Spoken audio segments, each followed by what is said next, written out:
guys? Welcome back to Pure EVil MMA. I'm your host, as always, Igdalia, and I'm really excited to be joined by one of my favorite photographers. Actually, the first person I ever met inside the mixed martial arts scene when I was going to broadcasting school back in 2015 or 16. So you guys might know PFL, but back then it was called World Series of Fighting, and they had some pretty big names back then that are now fighting in the UFC. I mean, even Rumble Johnson went over there, Andrei Arlovski over the years to try to get back into the UFC. So that was like one of my first shows, and I was scared shitless walking in there. And then I walked through the doors after I got my press pass, and I still got the thing over there. And she saw, I think I was wearing my Pure EVil shirt, and you're like, Pure EVil? Isn't that, there was an other brand called Pure EVil back then that sold like gear or something like that? Yeah, it's another friend of mine, Nelson. He had Pure EVil as well. And I just thought you guys all worked together. Yeah. So she was the very first person I actually met, and she's actually one of the top photographers in Connecticut. What are some of the places that you've shot for? I mean, I've seen you at so many events locally. We've seen so many guys come up. Even Mitch Raposo was just recently on Ultimate Fighter, the new Ultimate Fighter, which I didn't even watch. I didn't even realize Mitch was on there, but that's somebody that we watched grow. And we're going to be discussing all of that. But can you kind of give like your background a little bit on like how you got into photography with mixed martial arts? I did photography for years, in my teenage years, and it was more focused on portraits and weddings. And then not violence. No. Or mosh pits. Just flowers and weddings. Exactly, yeah. And then I started training mixed martial arts. And after that, I decided that, What made you want to do that? What? Start training. What year was that you started training? Because I'm sure 2006. So that's way early on. That's when that's way before Ronda Rousey was around. And once Ronda Rousey came around, there was a lot of girls coming in. So what? You were maybe the one of 2-3 girls in the gym at the time? Actually, we had a big group of women at that time. It was maybe 10. Was it intimidating? No. So what gym was it? Because I know I'm from Connecticut, but you're from Springfield. No, right? I'm from when I started training, I was living in Framingham, Massachusetts. And then there was a gym out there, Dragon Lair. So I started there for a couple months. Are they still around? Yes, they are. I started there, but then I was going to school at night, so it was interfering with all that. As a single mother, too, right? Yes. Yeah, so I was going to night school, single mother, training. And then I eventually moved to Milford. And then when I moved to Milford, I started training at the RAC, Riviera Athletic Center. So what started, the whole interest in training? The whole interest in training was, it started because 2005, my son and I were abducted. Really? Yeah, we were abducted at knifepoint, carjacked, kidnapped, all that stuff for 3 days. And then when they found us, I was like, I need to train. And I kept calling the same place. And I was just like, because that was the only place I knew was Dragon Lair. And I was like, all right, I need to call. And eventually, after a couple months, I got a hold of them, and then I started training because, if anything should ever happen again, then at least I am well-rounded and be able to defend myself. Did you bring your child with you? I did. I did, and he was still young, but since it was still fresh in his head, everything that happened, and I was more of, I need to protect my son, I need to protect myself, he was still dealing with it, and he did not like it at all that I was training. He did not like it. He would just throw a fit. He would start crying. He would jump on top of me. He would Why? Because it would remind him of... it was triggering him. Kind of chaos, I guess? It was he was reliving everything that happened during the weekend because he saw everything. So in his mind, it's happening all over again. But and your mommy, You know what I mean? Like, your mom, and like, he's so young, he wants to protect you. Yeah. And like, in your mind, so how did you kind of discuss that with him? Like, as a single mother, I mean, you want to be able to protect him. Yeah. So how did you kind of get over that hump with him being afraid of you doing that? He actually, it took him years. Like, so, so it kind of worked out that I was going to school at night because that kept me from training, and that kept him a little bit calmer because he wasn't seeing all of the, the violence, but he was seeing violence, and I was learning how to protect myself and how to protect him.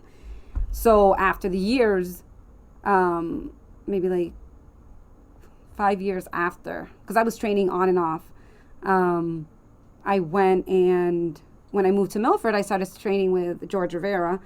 Ooh, that's a big name right there. Yeah, so he opened up the rack, and that's when I started training there. And then my son was okay with it. Training what exactly? Mixed martial arts, jiu-jitsu, boxing, so Muay Thai. Yeah. So we started, Gio and I started training, my son and I, and he was okay with it. He was like, okay, Mom, you can train now. Because he was comfortable with George. I don't know what vibe George was giving off, that my son was okay with it. So I was like, George, like, I got the green light. Like, I can train now, So this is, would you say how many years later?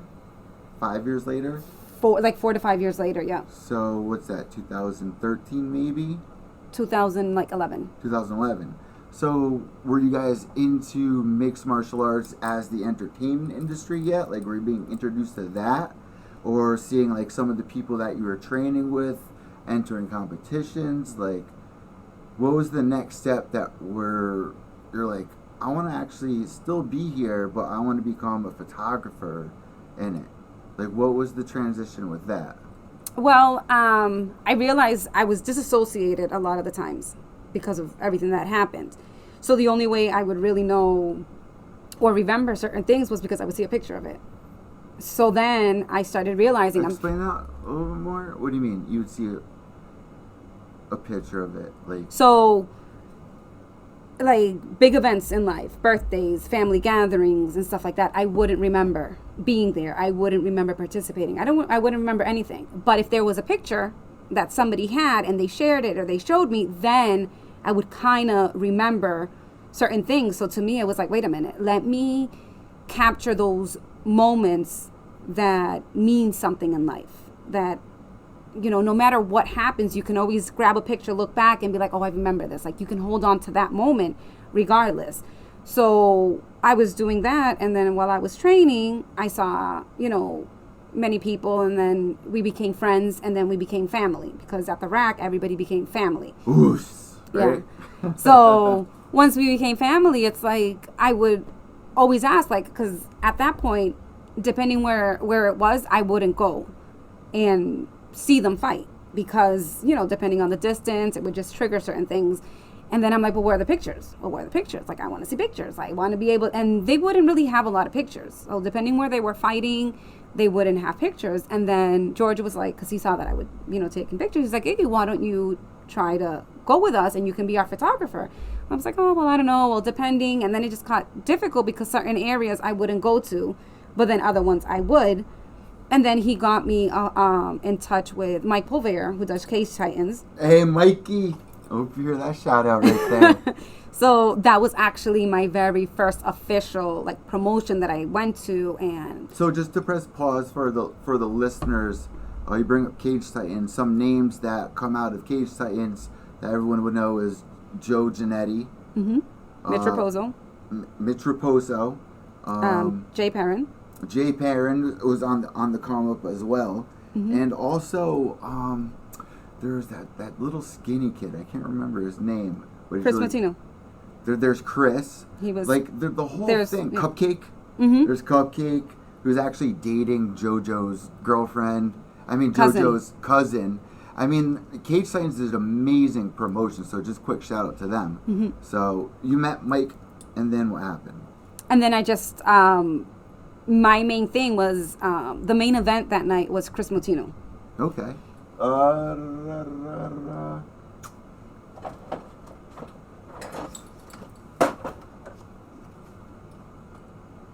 no, this is Perrin Campbell. Nope. But I got a bunch of them.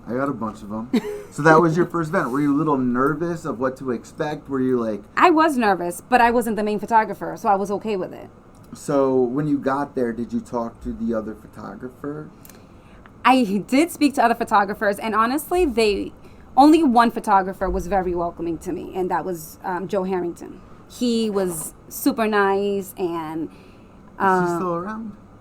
He is still around, but he does more street photography right now. Okay. Because he has another job that's, it's time consuming. So he's eventually going to come back to the MMA scene, but right now he's focusing on his current job and street photography. 2013, 14, 15, 16, 17? I want to say... oh, look right behind you. I forgot to tell you that Jesus have mercy. One of my rats. So last year, I don't mean to break time.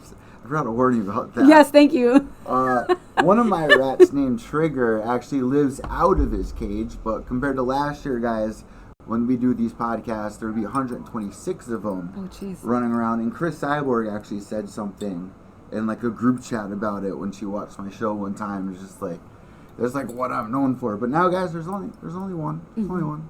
Yeah. And you met them all. They're cool. Yeah. They're relaxing. All right, so this is what, 2016? I think it was either 13 or 14. Oh wow, this is way back. Yeah. So Joe Lozon is one of the coaches for a lot of these guys as well. There's a lot of big stars that we see at these shows all the time. So did you know any of these names, or are you kind of walking in there blind? I was walking in there blind. Your people. Nope, I just knew my people, and that was it. And I was just gonna go and take pictures, and that was it. So, actually, I met Joe Lozon, but I didn't know who Joe Lozon was. So I'm there, and I'm chatting with him, and do you mind if I can take your picture? I'm taking pictures. I'm chatting with him. No idea who he is. Wow. And it was cool because, a lot of people go into these scenes and they're looking, this is a named person and this and this and this, and it kind of like takes away from who they are as a person. So when I met him as a person. I didn't know him as the fighter, you know what I mean? So it was kind of cool to know that side before knowing him as the fighter. So like for me, my first year, like I would see all these big names, but I knew in my head I couldn't react. Yeah. But I was still fanboy. Like the first event, World Series of Fighting, I saw Chael Sonnen sitting in front of me, looking at me, seeing what I'm doing. Yeah. I'm seeing like all these, and I'm just like blown away by it. But then you realize they're just normal people. Yeah. And they like, if you're gonna fit into this scene, a big tip is not to like if somebody tweets you or like says something to you. Like don't blow it up into a big thing if you're a journalist or a photographer. So it's kind of cool that you went into it kind of blind. Yeah, I mean, I wanted people to remember certain moments. You know what I mean? And a lot of people lose track of the moment because they're caught up in, it's this person. Like when I met George Rivera, I didn't know who George Rivera was. Like a friend or an ex-coworker was like, that there's a UFC fighter that lives in Milford. And I was like, no idea who this person is. Like, okay, cool. And then I met him, and it was like a time where he was going through a certain family situation. I was going through my family situation. So we became family. Do you know what I mean? And at that time, his wife or his fiance was pregnant. So, so I was able to be a part of the family while she was pregnant and when the baby was born. So, you become one with them. You know what I mean? And it wasn't George Rivera, the fighter. It was George Rivera, my friend, my family. I think it's important for people to, it's almost like a meditation, a kind of like a therapeutic thing to, even if you're not trying to compete, just go to a gym because you have a lot of good support around you that are trying to better you. They're not trying to take away from you. So, all right, bring us through that first night, because there's a lot of people on Twitter. I see a lot of questions like, how do I get into podcasting? How do I get into journalism? So your first night, you were given this opportunity, and you grabbed it. Because opportunities, we know, they can come, and you can mess it up really easily, and you don't know what's going to happen next. So that night, you're sitting there, you're taking photos. What are you looking for, and like what stood out to you that night, and like what did you learn that you needed to do in the next event differently? When I was shooting for what I wanted to see. It wasn't, I don't, because that was my first time as a combat sports photographer. For the photographers watching, what kind of camera did you have at the time? A Canon. A Canon, I think it was a 7DD. Okay, so when you take a photo, what does it do? Take 20 at once? Like, at that time, I didn't know I could do that. So I was just trying to like catch up, and you know what I mean? I was still learning the camera because I went from, you know, a point and like the film, and then point and shoot, and then I got into this bigger camera. But at that time, I never shot sports, so it wasn't like multiple frames at you know, at the same time. I never knew that. So after a while, then I learned about it, and I was like, oh, this is so cool. But it's not even just shooting. Like, you need to know what you're looking for. You need to know what you're shooting, because there's iconic photos. And I mean, I've been in, you know, press row with these people. You've been around. You've shot for major promotions. Yes. You know what I mean? And it's crazy, some of the people that you'll run into that are like A-list stars, and then you don't realize like all the hard work, like all these little steps that you put in, and then you're right there next to them, and it's just like, it's almost unreal. And then you start realizing, like, I can kind of do this. When was that moment for you? Like, what do you think makes you stand out, that makes Lion Fight or any of these other promotions reach out to you instead of anyone else? I mean, obviously you have a great personality, but you've taken some amazing photos. You've taken photos of Valentina and Antonina right before Antonina got signed to the UFC. I mean, shout out to Scott Kent and all of them. I mean, we've had some good times. But, I mean, what was the moment that, like, it clicked to you, like, I, like, might be able to do this and, like, make a name for myself? When was that? How many events? I don't think it's clicked yet. Really? I don't think it's clicked yet, because I think the moment it clicks, in my opinion, like, you lose it. Because now you think, well, I've already made it. Why do I have to keep bettering myself? And every show I go to, how can I make it better? How can I make it better? Like, I listen to the promoters, I listen to the fans, I listen to the family, I listen to everybody, because they see things I can't see. So, in every show, I'm learning, and I'm learning, not so much how to use my camera, but I'm learning how everybody is different. How do you prepare for an event? We're going to circle back to that, but how do you prepare for an event? Like, do you look at, like, all right, this guy's a kickboxer, so I got to get ready? Like, do you kind of research that, or are you kind of just, like, ready, like, you got that eagle eye? I mean, I prepare with having the right gear, you know. My thing is, if you're going to be a photographer, you need to remember that we all start somewhere. Okay, don't think I want to be a combat photographer. You need to pay me. Instead, go to all these shows and start learning. Learn. Like, I went years without getting paid, and I was okay with it because I was learning. Like, this is awesome. I'm practicing. How else are you going to practice and get where you want to be without... That's what I was about to say, too. When I asked you what was the moment when you thought you made it, for a lot of people, they'll say, when I started making a paycheck, which is very difficult to have. I mean, I'm kind of lucky to make a couple dollars off the podcast ads or the sponsorships and stuff like that. But there's thousands, there's millions of podcasts out there. There's a lot of people that are trying to come up. You get a lot of these chances, and they might be like, oh my God, she's shooting for this promotion, that promotion. It doesn't mean that you're, even for fighters. Yeah. I mean, it's a very difficult business. How do you prepare yourself for moving forward after, 5 years? Because a lot of people will give up. And I've seen myself get to the point where I've seen, the scene kind of start to change. Yeah. And, people I've been friends with kind of like turn weird, or like not let me explain myself, or just like bizarre things happening, instead of going back to when we were all having fun and living in the moment and seeing these amazing moments, capturing these moments, and the smiles that we had afterwards. And I feel like for a moment I lost that. And it just, like, having you here today, like, it's like you're kind of going through the same thing, right? It's like, it's very hard to make it in this business, but it's almost like that meme where this guy's chiseling away, Yeah. and the treasure chest is right there, and the guy on the bottom, he's right here, and then he turns around. But you never know when that opportunity is going to come. So, like, you can't give up. You can never give up. No. So, you know, Esther, Lynn, all these people, they had their chance. For anybody out there that's doing this, don't expect to make money the first couple of years. Don't expect to even get, like, followers the first couple of years. When was, like, the first time that you were kind of recognized with your photography? Through Lion Fight? I don't even know. People knew me before I even noticed that I was anywhere. Like, people would come up to me and be like, because, you know, my logo, they're like, Yep. oh, wait, you're... And I was like, yeah, you know, because they knew my logo and they saw my pictures and they related because it wasn't about me. It was about the fighter. It wasn't about me. It was about the promotion. And a lot of people lose sight and make it about them, where it's you. When you went into this business, when you went into this line of work, it wasn't about you. It was like, don't lose sight of the purpose that you went into this.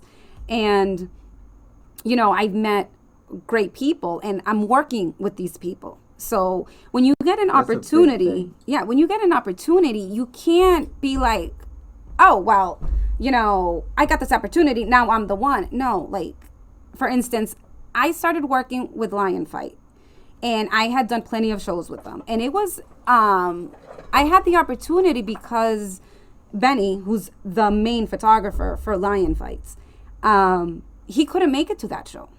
So they needed somebody to fill in. And I was given the opportunity. I was like, oh my gosh, of course. This is kind of similar to, you know, the fighting lifestyle. You know, somebody can't fill in, they're going to call it Cage Titans, come up to the UFC. Yeah. You got the call. I got the call. But I kept it in my head, like, yes, I got the call. But I need to remember who's the one. Like, it's Benny. He's the one who's the photographer for Lion Fights. I am here to assist because he is not here. Now, when he's able to travel, because, you know, he had another prior engagement, you know, and sometimes, you know, you make plans, but at that point when you make the plans, you still don't know when the date is that there's a fight, you know, so he couldn't cancel, but I was given the opportunity and I was able to work with him. And that's the thing, we work together. And it's in this line of work, you need to be able to work with people. And you just took the words right out of my face. You know, so if you can't work with people, how are you expect to get anywhere?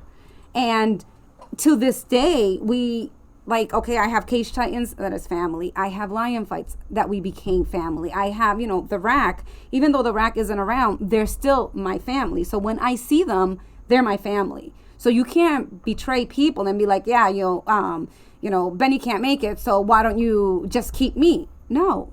Benny is the main person, and I make it clear all the time. I'm like, he's the West Coast photographer, and when he's not able to come here, then I fill in. But when he's here, he's the guy. It's not me. Like, I'm here to help.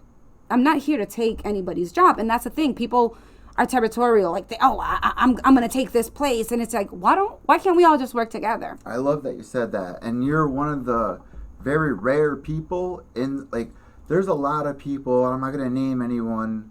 People that watch this will know. But there's a lot of people that, like, you know, we could be really good friends with, but there's like a mix of communication or like things get lost in translation, and it's just like there's no need to fight. No one should be trying to screw anybody over at all. And it's just like that's what it comes to. And they look at it like a dog eat dog world. But like for people like me, I do it because this saved my life. This stopped me from putting a needle in my arm. This helped me go to broadcasting school. This helped me feel alive again. And you know, everybody, doesn't matter what you do. We have shitty days. We have hard times. We have traumatic pasts. And in these moments and meeting these new people, I mean, just a whole world opens up. And it's so sad to see friends turn to enemies. And I wish there was a way to, you know, get that out of the way, but it's always going to be there. It's been there for years and years and years.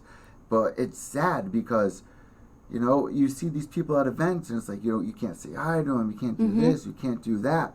But you, on the other hand, you've always been somebody that was like, like a kind of a middle person, trying to like make that bond. And I think that's very important to have, because what you were saying about Benny, a lot of people would be like, oh, now it's my turn. You know, so you've seen that happen for how many, especially to me. I mean, I do stupid things. All my friends know me. I do stupid things. It took me an hour to get this freaking podcast set up. I mean, like, I'm on the spectrum somewhere, somehow. But, like, I'm having fun, and it's all in good spirit. I'm not trying to, like, get anyone over. It's about bringing people up. And it's just, like, that's one of the reasons why, like, I wanted you on here. And for your photography and everything. I mean, it's some of the best I've ever seen throughout the entire East Coast. So, who's one of your favorite photographers in MMA? Like, who do you look up to? Who would you like to, like, work with? I'm working with the best already. I'm working with Benny, who's amazing. He welcomed me when I was at Lion Fights. He wasn't like, oh, we have another photographer coming. Like, she doesn't know what she's doing. He helped me. You know, he saw my work. He saw what I could do. He helped me. He's like, oh, you know, if you do this, that's all you need to do. And I'm like, oh my gosh, I thank you so much. You know what I mean? And it helped me. Will Paul, he's another amazing photographer. Oh, I know that name. Yeah, he shoots for CES. He goes to Lion Fights. I mean, he's an amazing. I think he got. Was he the one that got threatened at one of the Lion Fight events by one of the kids, and then got thrown out of Lion Fight? I think Who, it was Will Paul? No, Will Paul's never gotten thrown out of anywhere. No, not thrown out. The fighter like threatened him for like a comment. I forgot who it was. It wouldn't be Will, but because like, he's not one to say anything. Nutmeg MMA is also another good source for photography. What's his name? Nicolas.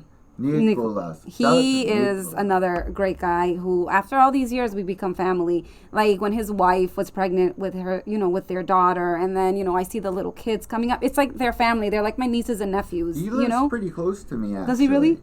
Yeah. So. Oh my gosh, he got me the cutest gift from him and his family. They sent it to me, and it's a mug, but it's like a lens, and it is like the best gift ever. Like, that's awesome. I was like, oh, he's like a stand-up guy.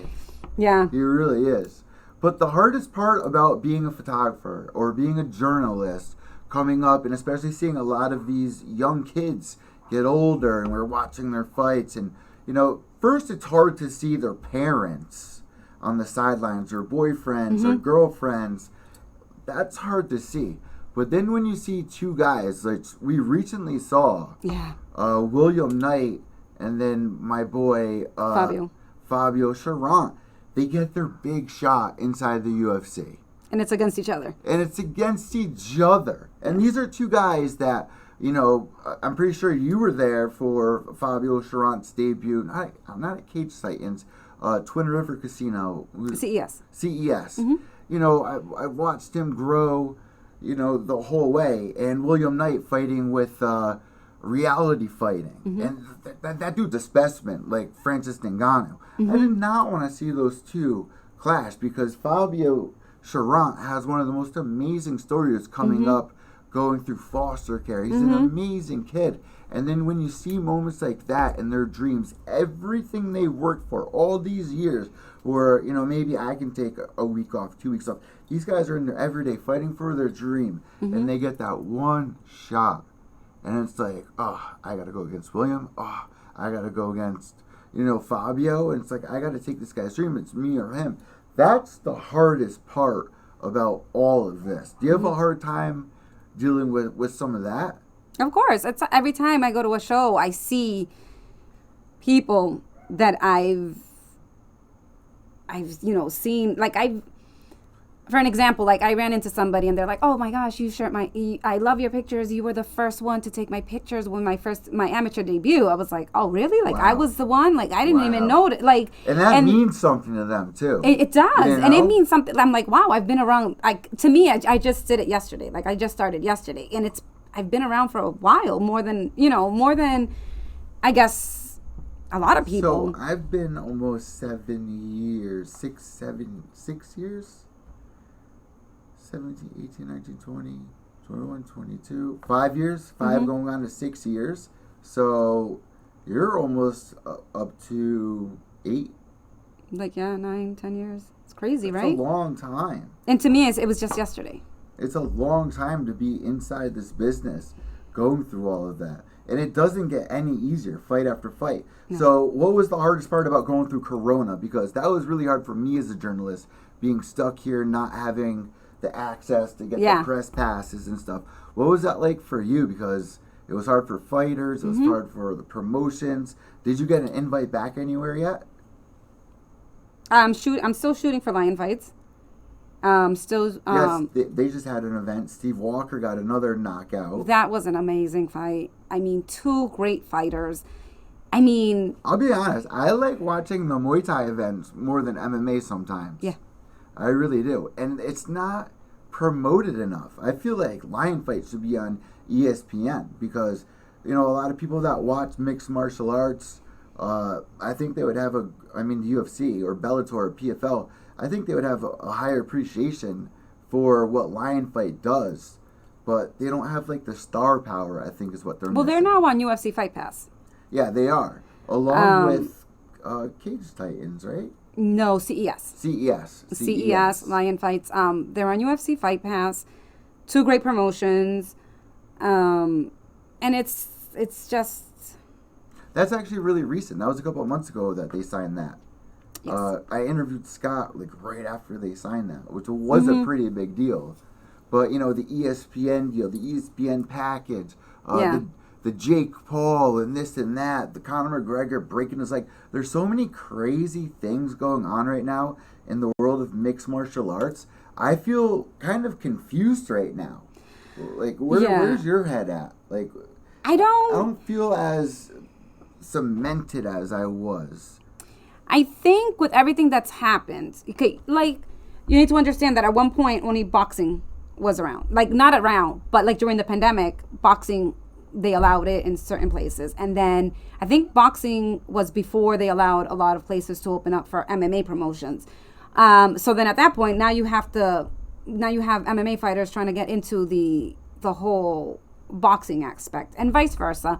It is what it is. But this pandemic has really either allowed people to grow or it stopped them. Like for me, it kind of stopped what I wanted to do in the sense that before the pandemic happened, I was working to do like my own show and do like Are you doing a show right now? No, I mean I have my podcast, but I was gonna do like in an inside studio, have the fighters come in. Well, shout out your podcast really quick for people to follow it. What's the name? It's Their Fight Story on YouTube. All right, I'll put that link down below, and also your website too.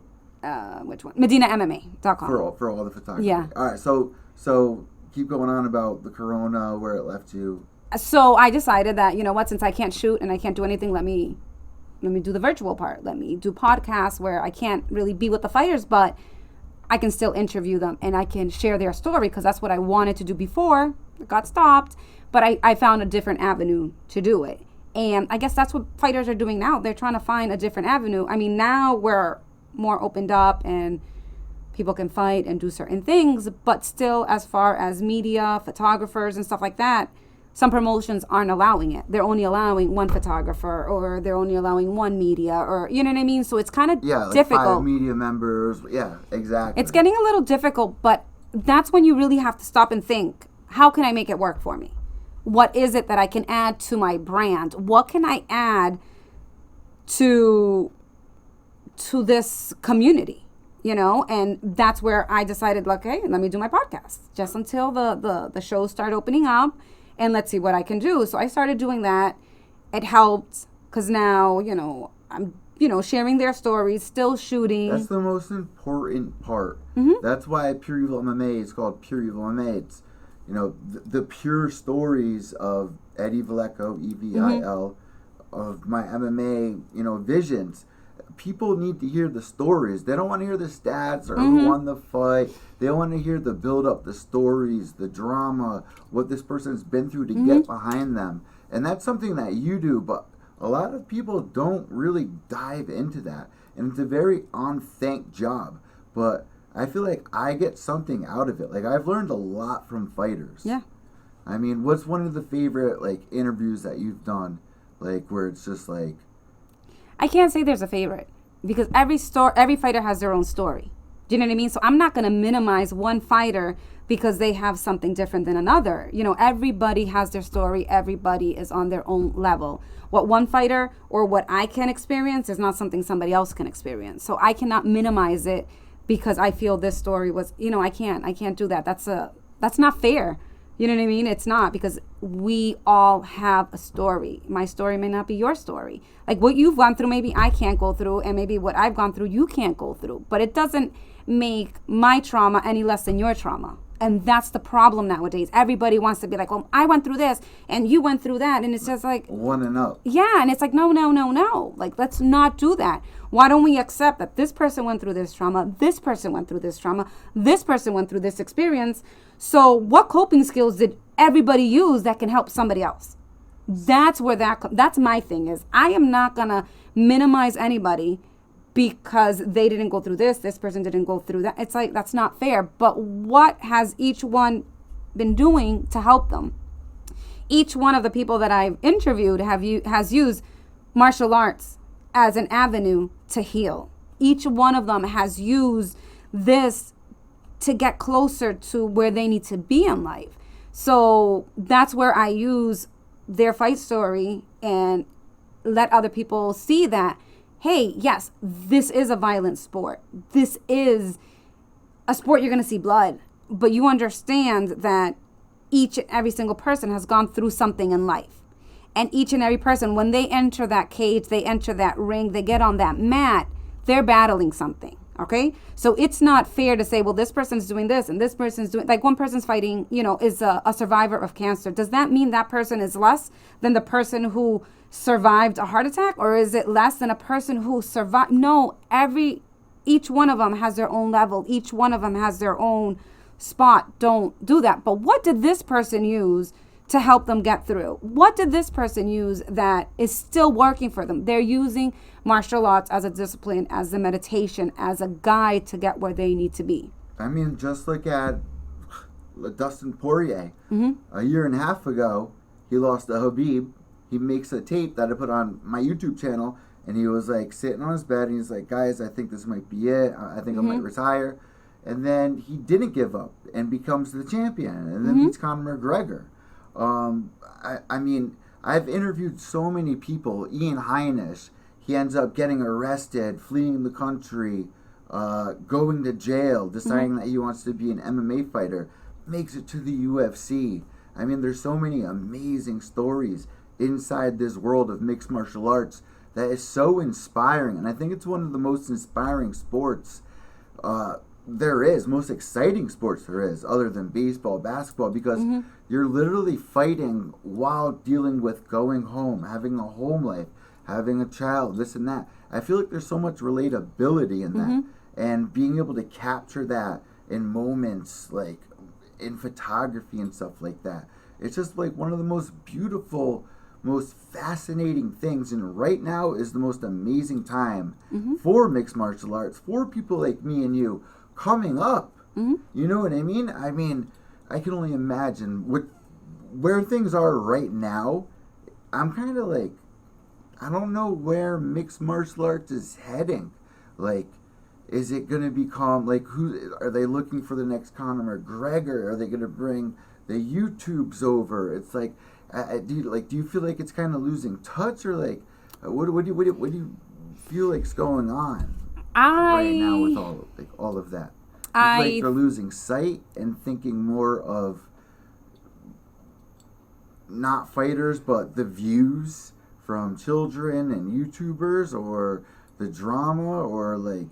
Well, actually, you just pointed that, but I think there's like different levels and different perspectives. Like, do I agree with, a boxer fighting an MMA fighter? I think it takes away from each sport. It takes away from the boxer, because now he's fighting an MMA fighter. And then you have the MMA fighter obviously fighting the boxer. So now it takes away from each sport. So for me, I feel that unless the MMA fighter is really trying to showcase his part of the stand-up boxing, then it minimizes each sport and it takes away from it. I think it's important that if you're doing it to get views and to get paid and stuff like that, then okay, then understand that that's the reason why you're doing it.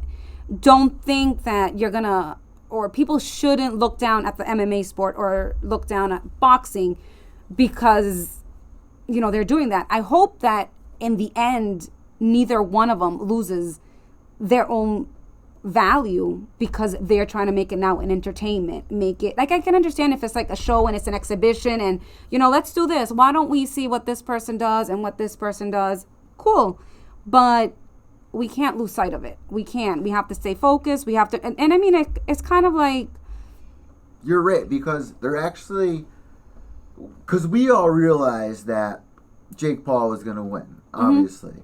And it is a little embarrassing for Woodley to lose, for you know, Funky to lose, but it's bringing in a whole new breed of these young kids, and that's money. That's people that are going to be, you know, looking at us, people that are going to be looking for new fighters. Even the video games are like helping and stuff like that. So I guess if you look at it that way, because I was kind of disgusted when even the Mayweather McGregor thing happened, and I got my tickets over there. I covered the press conference at the Barclays Center, but it opened up a whole bunch of new doors, and a lot of new fans are coming through. And you kind of got to look at it like that. I mean, that there is the growth, and without the big stars, I mean, Ronda Rousey is gone. I mean, we're losing a lot of big stars. I mean, John Jones is a huge star, but I feel like right now the UFC is looking for the next big star, and this is kind of the way to do it. But Jake Paul, we know, is not going to make it to a UFC champion. I just think it's a great way to open up doors for the new fans. And I feel like if you guys get mad at me about it, I do think it was a positive thing, as embarrassing as it was. They made a lot of money doing that. But, like, it's been such a long ride. It's hard to see these guys like Woodley lose to somebody like that, even though it's an exhibition. Or Carlos Condit retiring yesterday. It's hard to say goodbye to a lot of these guys. A lot of things are changing, and I feel like it's really hard to accept. We're really seeing the tides change right now. I really feel like we're seeing the skin shed from MMA, and I feel like there's going to be a whole new breed. And I think it's very important for people like me and you not to give up. I mean, we're right here. So if you could give any advice to anybody out there that's, you know, trying to do what you're doing, what would it be? Like, what's your advice to somebody that's trying to make it in this scene right now? Don't give up. That's what do you do? Like, what's your day like? Because it's hard, because a lot of people, they'll wake up, they don't feel motivated. Because I've been having a trouble doing the live podcast. It's been, I think, 2 weeks, 3 weeks or something like that. Well, what is your day like? Very hectic. Extremely hectic. I don't even have kids. You know, and it's trying to find a balance between. Find a balance. I like that. You have to find a balance between your family, things that happen, you know. Where did you learn that, find a balance? Is that through training in the gym? It's life. Just life. It's life. How am I going to find a balance? Because, you know, I haven't really been able to train as much as I can. And everybody's like, well, you can find a way if you really want to. And you know what? You are completely right. However, I don't have enough hours in the day to make it fit. So I get it. My son is older, but I also have other responsibilities. And, you know, and I have parents, I have siblings, and we all split each other up to help, you know, because our parents are getting older. How can we help them? How can we do this? How can, you know, not put so much strain on one sibling over the other? And then how am I supposed to be there for my son? Because, you know, he's now, you know, he's in high school. So I have to be there for these, you know, delicate years that's going to guide him into what he's going to do in his future. But then at the same time, well, I can't abandon my parents because my parents have been there every step of the way. And then it's like, well, I'm trying to run a business. So how can I be, you know, professional and work with the promoters, but as well as how am I supposed to communicate with the fighters and get what they need?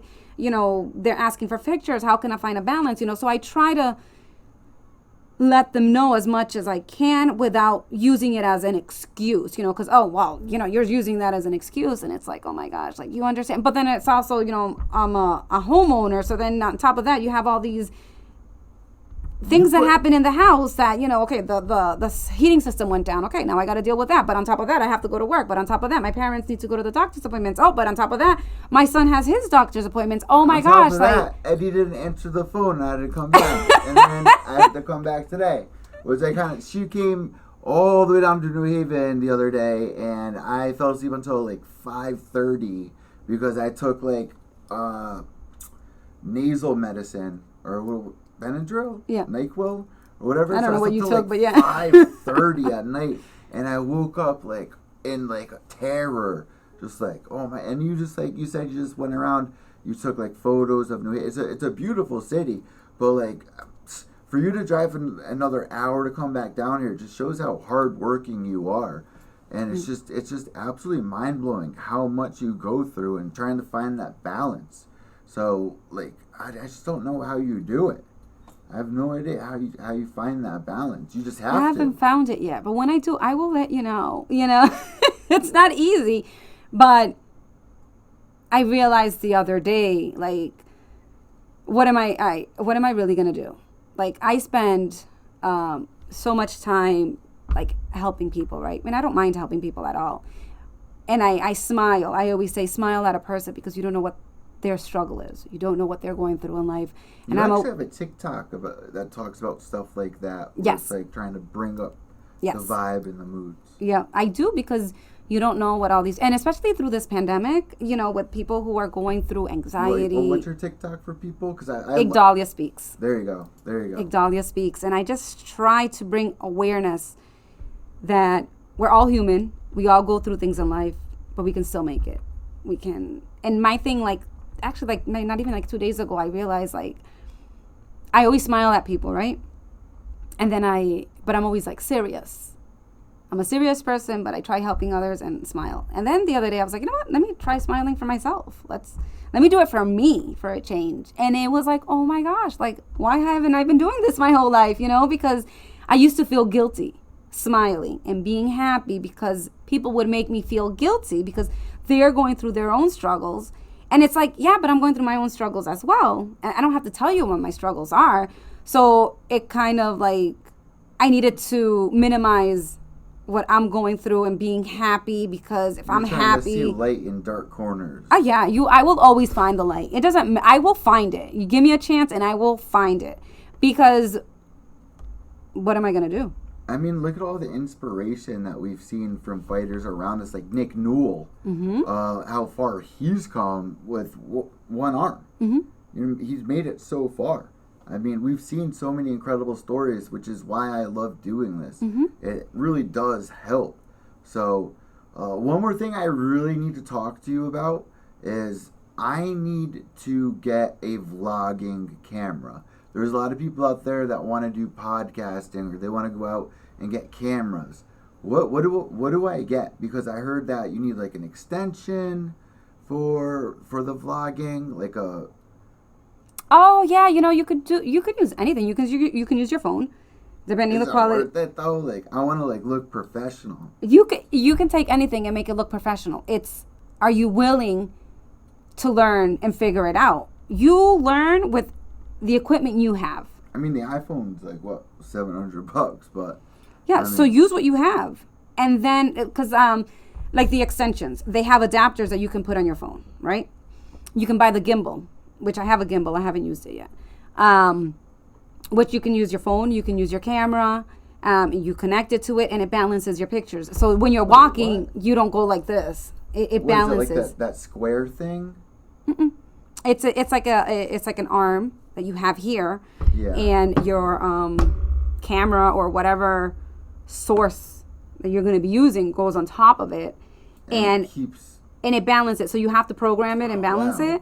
So you can use it. So like if you have your camera, you can use it with a gimbal, and then you can buy like an adapter, an extension where you can use your phone, because the gimbal will allow you to use your phone as a external source. So you can be like, okay, well, I'm going to get this area and I want it to be here and blah, blah, blah, blah. Boom. You do it on your phone and it programs it to your camera. So it does it for you. So you can be standing and you can go off and you don't have to worry about it because it's going to follow you and it's going to keep it balanced. Or if you're walking, and you're using your camera, now you can use your phone and you can see, like, it's like a viewer. How much does that go for? Like $4? It varies depending on the brand you want. Anywhere from like $250 and up.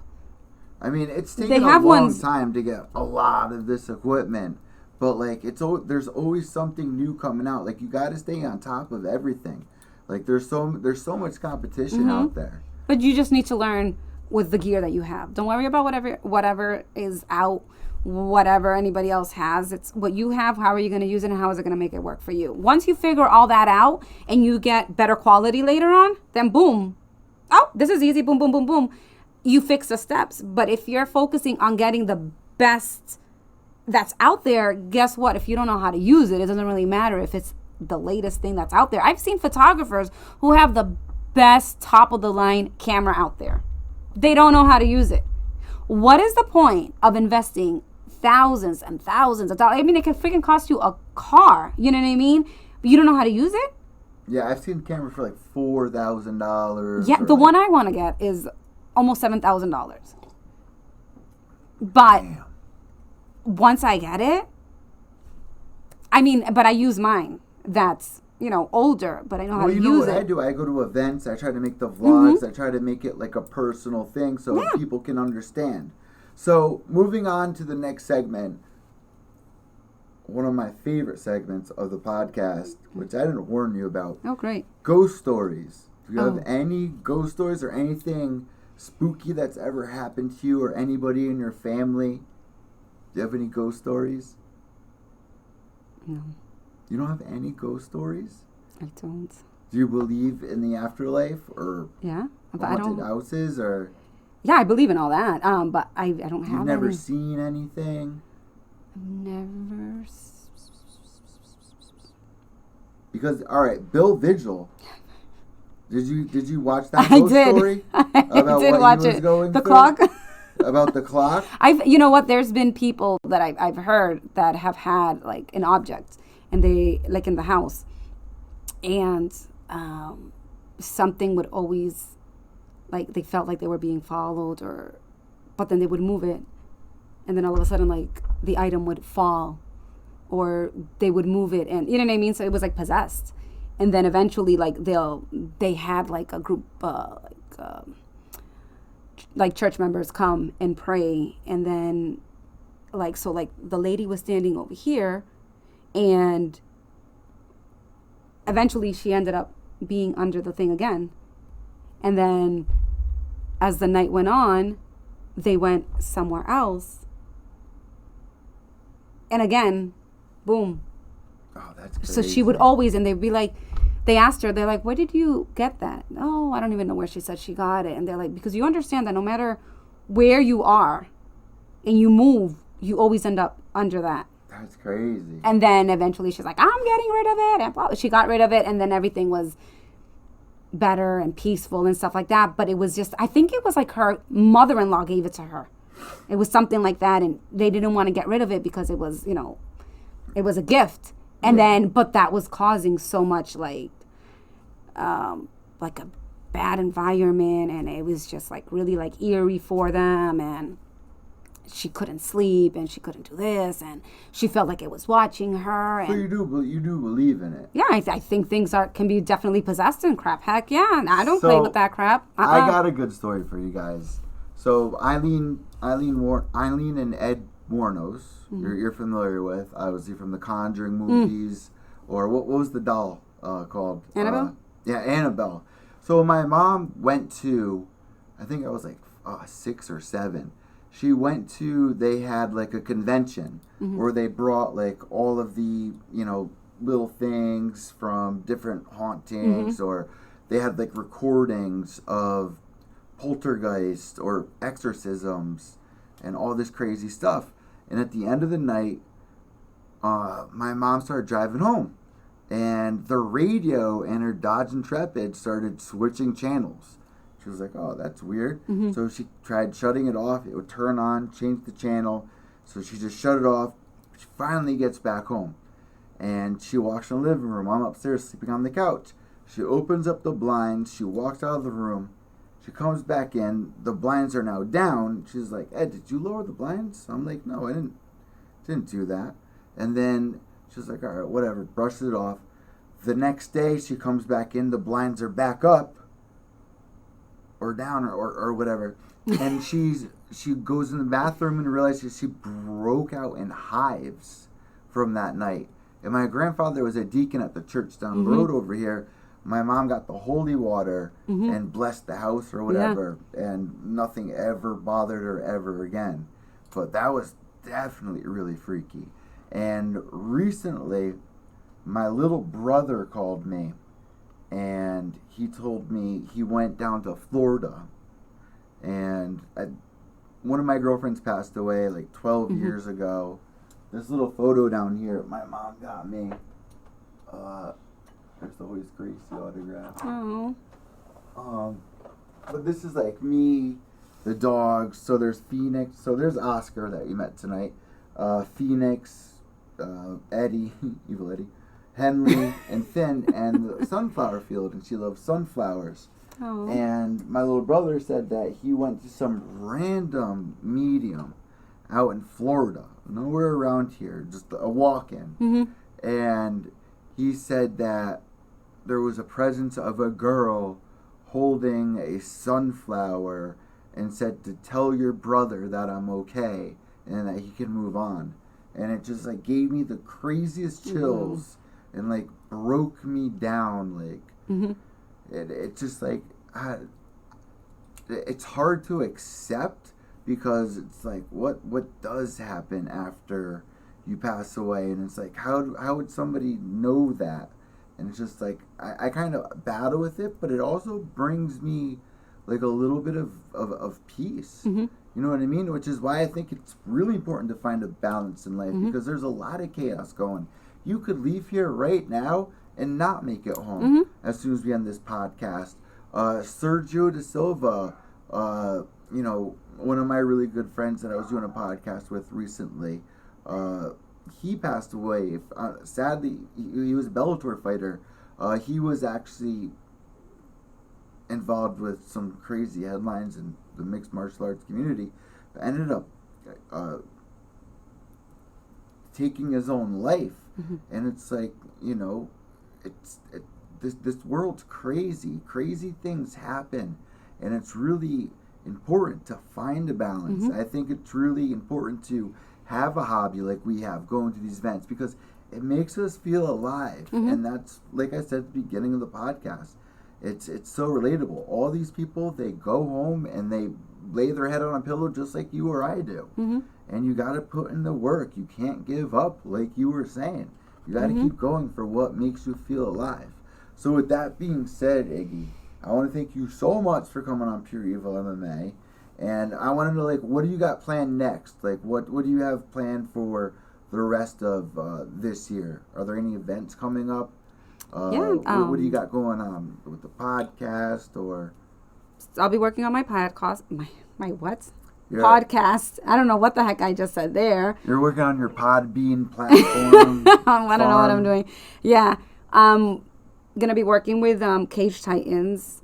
Shout out Mike Pulver. Yes. And I will be working with Lion Fights as their main photographer. Cage Titans, I will be helping more with like back behind the scenes. So, you know what? I need to set my goal because every year I come so close, but Iggy, I never put in 100%, which is something I need to change. If I put in 100%, I know damn well I could. Somebody's always next in line for the position or what you want, and like, why can't it be you? Like, I really need to start putting in 100%. And I think what you said tonight is something that's going to stick out with me for a long time. Is finding a balance, because they do award shows at Cage Titans or a lot of and even online. And I need to chase after something like that, because I lost that for a little while. Going through breakups, it can throw you off. Yeah. You know, it's hard to realign yourself. So I think this was really therapeutic podcast to actually have. So I really do appreciate it. Thank so you you for got having all me. that lined up. Where can people find you on social media? They can find me on Instagram, Twitter at Igdalia LLC. They can find me on TikTok as Igdalia Speaks. And they can find me on YouTube, which is, they can search either Igdalia's, their fight story or Igdalia. It should pop up. I'll have all that listed down below for you guys.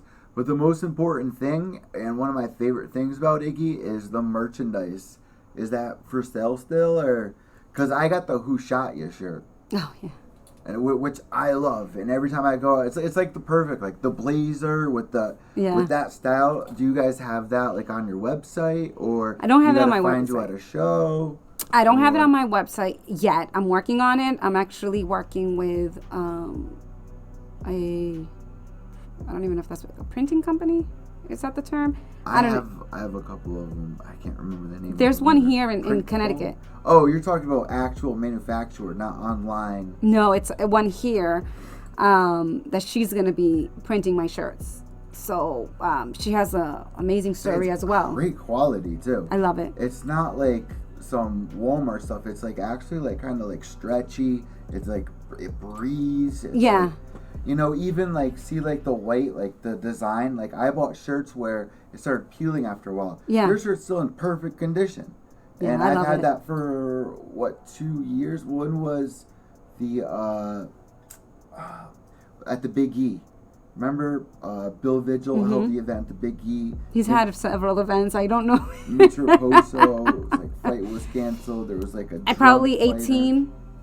Remember I made like the vlog for it? Yeah, I remember. 2018. So it's like 3 years old. The thing still feels like a brand new shirt. It's one of my favorite shirts of all time. So I can't wait to get back into the local scenes. And if you're out there, guys, reach out to some of these local scenes, because we've seen it. Yeah. A lot of these kids come up into the UFC. They end up on the Ultimate Fighter. Yeah. And that's one of the most exciting things. So make sure to go represent your local scene. You can follow me at evil_echo on Twitter, at EVIL_ECCO, or at Pure EVil MMA_ on Instagram, Facebook, and Twitter. You guys know what it is. I'm Evil Eddie from Pure EVil MMA, White Knuckles TN, and without evil, there's no purity. Behave yourselves.